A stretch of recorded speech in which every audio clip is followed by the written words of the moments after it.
This is like the greatest entry lift for people. You need the least amount of equipment, and it's super simple. But I mean, it's literally bending at the waist and picking it up.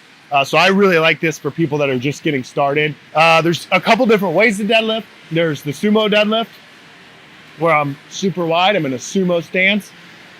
It's not bad. It's just not optimal, right? What are we training for? We're training for most muscle mass, longest effective range of motion. So if I widen my stance really wide, what happened to my body height? I get shorter, which means my arms are now what? Closer to the ground. If I grab the bar out here, what happens? I have to lift the bar higher. If I grab the bar here, what happens? I have to lift the bar less distance. But if I'm coaching you, I want you to get stronger. So this is shortening a range of motion. So it's only done for the purpose of competition.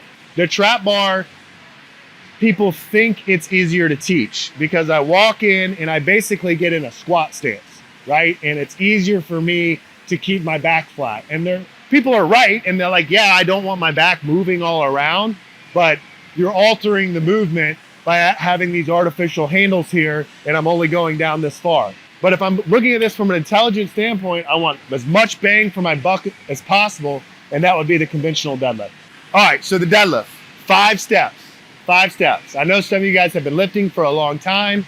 Whenever I'm fixing a deadlift, I just take it back to the 5 steps. To this day, when I deadlift, I go through these same 5 steps every time I walk up to the bar. So the first thing is your stance. My stance, in general, is gonna be more narrow than my squat stance, probably like with my shoulders just inside, or my heels just inside my shoulder, something like that. A rule of thumb is I'll tell people, hey, if you were gonna do a broad jump, how wide would your feet be? And whatever that is, you can do that now. It's probably somewhere like feet inside your hips a little bit. It's not gonna be here, right? Somewhere in there. Your toes, you're gonna have just a little bit of toe angle. Squat, we were 30 degrees. You're gonna be like 10, 15. It's gonna be just enough that you can slightly rotate your femurs, which is gonna help you set your back in extension. So he's in a good stance. Now he's gotta get in position. So step 1 is putting the bar over the middle of your foot. So just walk up until the bar's over the middle of your foot. Very common error right here. He's put it over the middle of what he can see. From here to here, he's dead slab in the middle, but he's got a heel, right? So you got to keep going forward. Keep going. I want you about 2 fingers from the bar. Just keep going till your shins touch my hand. Right there. Good. Bars over the middle of the foot. Think basic physics. Hold this weight. What does he do? Boom. Pulls it right into his body, right? Center mass. I'm comfortable. Now do this. I'm uncomfortable. This is no longer fun, right? Same concepts applying here when I'm deadlifting. If the bar's out here and it's heavy, watch what happens to this 25.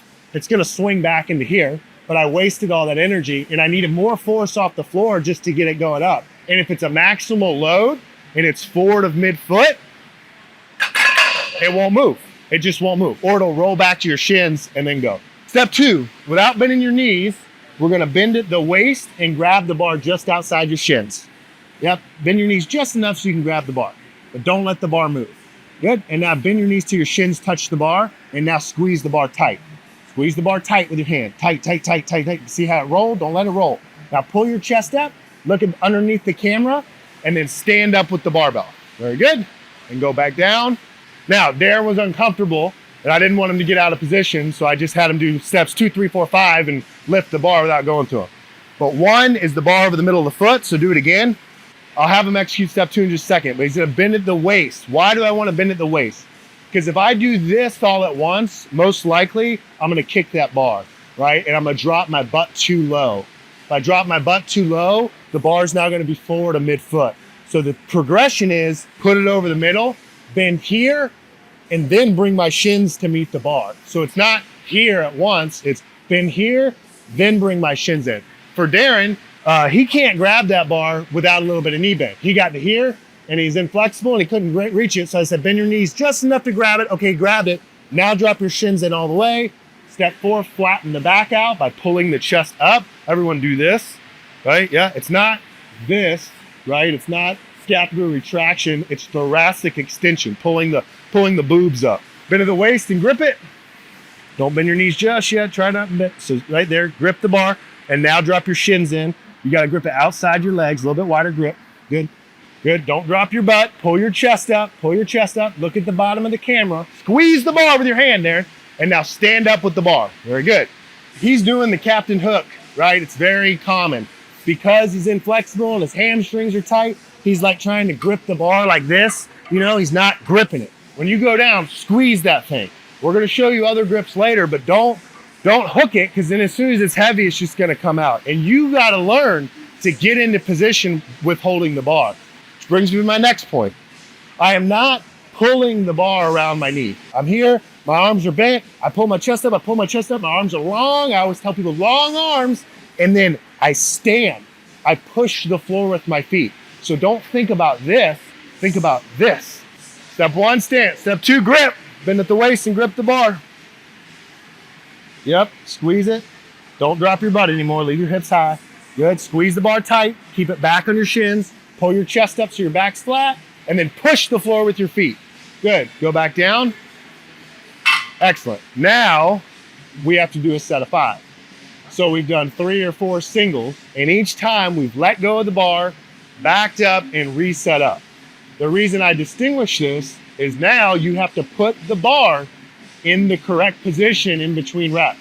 So you're gonna go down, it's gonna be right back over midfoot, you're gonna take a new breath of air in, and you're gonna go right into your next rep. Good, squeeze, leave the hips higher, chest up, squeeze the bar, get the thumb around, chest up, look at the bottom, stand, good, come down by bringing the hips back, yep, go down, touch, breathe out, breathe in, rep 2, good, back down, leave the butt high, hips are high, roll the bar back to the shins, squeeze it. 2 more, Darren, doing great. Putting the bar back, he did it a little bit, and that's why I just kept lifting his butt up. I didn't do that because I enjoyed the experience. I just was getting you in position. But it's because on his way down, he bent the knees first. So think about what happens as I stand. I extend the knee extension until the bar gets above the kneecap, and then I extend the hips. So on the way down, I want to put the hips in flexion and then bend the knee.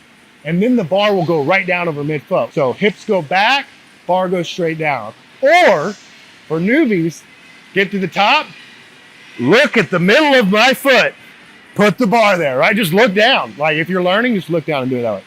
Closer to the bar. See how you're way out, closer, yeah. Now bring your feet in a little closer to each other. Closer to each other, yep. Good. You can still get a little bit closer to the bar. Right there, right there. Bend at the waist, nope, you're bending the knees. Then do this, grab it, thumb around the bar, don't let the bar move, don't do the chair, thumb around the bar. Bring your just outside your shins, so you're way outside your shins. Bring this in, open your hand, come in, there. Now bend your knees till your shins touch. Good, now poke your knees out into your elbows a little bit, yep. Now pull your chest up without dropping your butt, harder, get the long arms, stand up. One thing you guys all need to think about is, it's easy to get here and think about like counterweighting the bar. So that's kind of what he was doing, is like he's 200 and whatever, 50 pounds, 130 pounds. He's just kind of like leaning back. That'll work when he's winning the body weight to weight on the bar thing. But as soon as this is 315 and it's him, and you try to counterweight, it won't go. So arms are long, shoulders are in front, and I'm pushing with my feet. I'm pushing, extending the knee, not leaning back with it. Stance, grip, shins, squeeze the bar, chest up. Nice. Good. Drop the shins in. Yeah, right there. Good. Yep. Nice. Shins to bar. Excellent setup. Beautiful. Okay. Grip. So he was just hook gripping it. And I don't like that yet, because the hook grip, Darren, is where you grab the bar this way, right? You wrap your, I'm gonna put my hand this way to show you the thumb movement, but it would face you. You wrap your thumb around the bar, and then you grab your thumb with your fingers, okay, and you pull. It adds a friction point, and it makes you way more secure. I'm gonna tell you, once the double overhand goes away, just holding the bar like this, the hook grip is the next best way. But if you don't like it, or you're a surgeon or a dentist and you can't have sore thumbs going into work, that's fine, don't use it. So the reason, Brian, I don't want you doing it yet on your warm-up, you know, right, which is cool, but the hook grip can take a lot of frequency, it can't take a ton of reps. So if you're hook gripping like a bunch of sets of deadlift, by the time you get to your heavy set, it's gonna be tired because you've worn it out during all the warm-ups. At the same time, If you have never done it, you need to build up some tolerance to like, how does it feel? So maybe it feels better to start with 135. Okay, I kind of got it. But use it, but you don't have to use it every single warm-up. It's kind of like, it's almost like a belt. Maybe you do it your last warm-up. Oh man, my thumbs are gonna hurt, whatever. And then you do it your heavy set. Next is a mixed grip, where you flip one hand over. It's a fine thing. The problem is you have a little bit of opposing forces here, which is what keeps you able to grip it, except it'll want to turn on you. You also have to make sure that the elbow is extended. It's not dangerous, but I have watched in person biceps tear, right? The distal tendon, boop, rolls up. It can happen. So if you're gonna use it, do this. Also though, so you're not all scared of the tear, tears happen when people train like this or with straps all the time, get really strong, and then out of the blue go into a mixed grip. Because now they've trained their body to do a 500-pound deadlift, but they didn't train it doing the grip that they're now performing. That's generally when you see that, or overusage. So it's not, don't be terrified of it like my mother does it. Like, it's fine, but just understand this needs to be locked out.